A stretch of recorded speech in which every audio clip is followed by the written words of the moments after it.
À la fin du 19e siècle, les troupes françaises avancent vers le centre de la Côte d'Ivoire. Elles veulent établir des postes, lever des impôts et imposer leur autorité.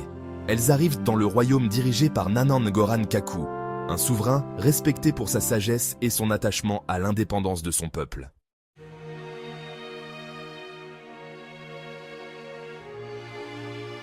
Les émissaires français arrivent accompagnés d'interprètes et de porteurs. Ils demandent audience au roi, lui présentant des cadeaux, tissus, bouteilles, fusils et même du sel, symbole de richesse à l'époque. Le grand roi de France veut être ton ami. Si tu acceptes son drapeau, ton peuple vivra en paix et tu resteras roi sous sa protection. Le roi écoute en silence, puis fait signe à ses conseillers de se taire. Il se lève, prend le drapeau français que les officiers lui présentent et le pose sur le sol. Dopey. Nunsex Osten.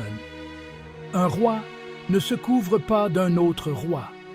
Si j'accepte ce drapeau, c'est comme si je mettais mon trône sous le pied d'un étranger. Mon peuple est libre, et je préfère mourir libre que vivre soumis.